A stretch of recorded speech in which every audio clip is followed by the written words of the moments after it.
Operation सिंदूरमध्ये कोणकोणती शस्त्रास्त्र वापरण्यात आली, आपण ग्राफिक्सच्या माध्यमातून त्यावरती एक नजर टाकूया। राफेल विमान, भारताचं लढाऊ विमान राफेल हे यामध्ये प्रमुख हल्ल्यासाठी वापरण्यात आलेलं होतं। याचबरोबर स्कॅल्प क्रूज मिसाईल यामध्ये वापरण्यात आले आणि हॅमर गाइडेड बॉम्ब्स याचाही वापर या हल्ल्यासाठी करण्यात आलेला होता। आणि कुठे कुठे हा हल्ला झालेला होता आपण नकाशाच्या माध्यमातून बघूया। बहावलपूर, मुरीद के, चक अमरू, सियालकोट, भिंबेर, गुलपूर, कोटली, मुझफ्फराबाद या सर्व ठिकाणांवरती भारतीय वायुदलाने हल्ला केलेला आहे आणि दहशतवाद्यांचे या ठिकाणी जे तळ होते ते त्यांनी उद्ध्वस्त करून दिलेले आहेत। याच्यापैकी बहावलपूरमध्ये जैशचं हेडक्वार्टर्स होतं, या हेडक्वार्टरवरती हल्ला करण्यात आलेला आहे। त्याचबरोबर मुरीद के, चक अमरू, सियालकोट, भिंबेर, गुलपूर, कोटली, अगदी मुझफ्फराबाद सुद्धा या ठिकाणी अनेक ठिकाणी ही ट्रेनिंग सेंटर्स होती। काही ठिकाणी त्यांच्या बैठका व्हायच्या, काही ठिकाणी भारतामध्ये यापूर्वी झालेल्या हल्ल्यांचे प्लॅन शिजलेले होते आणि ते प्लॅन्स करणाऱ्या या ठिकाणांवरती भारताने हल्ला केलेला आहे। आता आपण टार्गेट कुठलं होतं बघूया। शावई नाला कॅम्प, मुझफ्फराबाद आणि मुझफ्फराबाद शहरामधलं लष्कर ए तोयबाचं या ठिकाणी हा तळ होता। त्याचबरोबर सय्यदना बिलाल कॅम्प, मुझफ्फराबाद जैश ए मोहम्मदचा कॅम्प, मरकज राहिल शाहिद, कोटली मधला हिजबुल मुजाहिदीनचा कॅम्प, मरकज अहले हदीस, बर्नाला मधला लष्कर ए तोयबाचा कॅम्प, या ठिकाणी हल्ले केले आणि हे तळ उद्ध्वस्त करण्यात आलेले आहेत।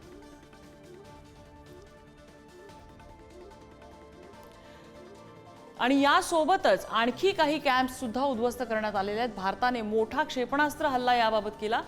आता हेच मिसाईल्स का वापरण्यात आले तर स्कॅल्प मिसाईल या क्षेपणास्त्राला स्टॉर्म शॅडो असं सुद्धा म्हटलं जातं। युरोपियन बनावटीचं हे मिसाईल आहे आणि त्याचा वापर या एअर स्ट्राईकमध्ये करण्यात आला, जे भारताने राफेलच्या मदतीने हे क्षेपणास्त्र डागलेलं आहे। 550 किलोमीटरची या क्षेपणास्त्राची रेंज आहे, लॉंग रेंज आहे हे मिसाईल आणि त्यामुळे भारताच्या भूमीत राहून आपल्याला हल्ला करता आला। 323 मीटर प्रति सेकंदाचा माक 9.5 असा याचा वेग आहे। Guided long range cruise missile आहे हे आणि गाइडेड आहे, क्रूज मिसाईल आहे, पिन पॉइंट त्याच्यामध्ये स्ट्राईक करता येतो। शत्रूच्या रडारपासून लपून राहणं ही या मिसाईलची खासियत आहे, त्यामुळे पाकिस्तानच्या रडारवरती हे येऊ शकलं नाही। लक्ष्य अचूक भेदण्याची याची क्षमता आहे। हे गाइडेड आहे आणि त्यासाठी मोठा तंत्रज्ञानाचा वापर करण्यात येतो। लांब पल्ला असल्यामुळे दूरचं लक्ष्य भेदणं हे यामुळे शक्य झालेलं आहे या मिसाईलमुळे।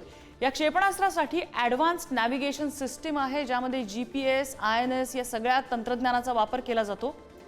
क्षेपणास्त्रावरच्या इन्फ्रारेड सीकरमुळे लक्ष्य टिपणं, अचूक लक्ष्य टिपणं हे शक्य होतंय आणि त्यामुळे याचा वापर करण्यात आला। शत्रूचे कमांड सेंटर्स किंवा एअरफील्ड, बेस यासारखी जी हार्ड स्टॅटिक टार्गेट जी असतात त्यासाठी हे क्षेपणास्त्र हे अतिशय उपयुक्त ठरलं जातं ते उद्ध्वस्त करण्यासाठी। हायली एजाईल म्युनिशन एक्सलेंट रेंज अर्थात हॅमर बॉम्ब्स, या हॅमर बॉम्ब्सचा वापर सुद्धा या क्षेपणास्त्रासह करण्यात आलेला होता। गाइडेड बॉम्ब्स आहेत हे, air to ground munition bomb आहेत हे, अशी त्याची खासियत आहे। त्याला ग्लाइड बॉम्ब असं सुद्धा म्हणतात। हॅमर बॉम्बचा वापर या हल्ल्यामध्ये करण्यात आलेला होता। त्याची रेंज 70 किलोमीटर पर्यंत आहे आणि या हल्ल्यामध्ये या गाइडेड बॉम्बचा वापर राफेलच्या मदतीने करण्यात आला होता। हॅमर बॉम्बला ग्लाइड बॉम्ब असं सुद्धा म्हणतात, जे मी आत्ताच सांगितलेलं होतं। हे हॅमर बॉम्ब्स या हल्ल्यात वापरण्यात आलेत। वेपन जॅमिंग सिस्टीमचा या बॉम्बवर परिणाम होत नाही, ही सगळ्यात महत्त्वाचं याचं फीचर आहे। वेपन जॅमिंग सिस्टीम यामध्ये फार प्रभावी नसते आणि INS, GPS आणि लेझर गाइडेड सिस्टीम याच्यामध्ये याची दिशा गाईड करण्यासाठी टार्गेट अचूक या ठिकाणी दाखवण्यासाठी असते। डीप स्ट्राईक केपेबिलिटी हे याचं खास वैशिष्ट्य आहे। शत्रूच्या गोटात खोलवर घुसून मारा करण्याची याची क्षमता आहे।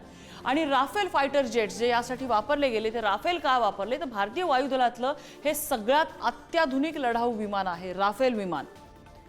हे राफेल विमान अगदी काही काळापूर्वीच भारतीय वायुदलामध्ये सहभागी झालेलं आहे। 2202 किलोमीटर प्रति तास वेगाने उडण्याची अशी क्षमता आहे। त्याचबरोबर पाकिस्तानच्या JF-17 पेक्षा सुद्धा वेगवान आणि प्रभावी असं फायटर जेट हे भारताचं आहे। त्याची रेंज पण जास्त आहे, त्याचा वेग पण जास्त आहे। 11,000 लिटर इंधन क्षमता आहे आणि हवेमध्ये इंधन भरण्याची एअर टू एअर रिफ्युअलिंगची क्षमता आहे, त्यामुळे त्याची रेंज पण वाढवता येते. 50,000 फूट उंचीवर जाऊन सुद्धा त्याची उडण्याची क्षमता असते. शत्रूच्या रडारच्या रेंजच्या बाहेर जाऊन हे उडू शकतं. Active electronically scanned array radar हे याच्यावरती बसवण्यात आले आणि त्याच्या मदतीने हे लक्ष्य अचूक भेदण्याची राफेलची क्षमता आहे. स्कॅल्प मिसाईल आणि हॅमर बॉम्ब हे दोन्ही यावरती माउंट करण्याची सोय असते आणि म्हणून राफेलचा या ठिकाणी वापर करण्यात आला आणि भारतीय सीमेत राहून भारताला पाकिस्तानमधले दहशतवाद्यांचे तळ हे अचूक टिपता आलेले आहेत.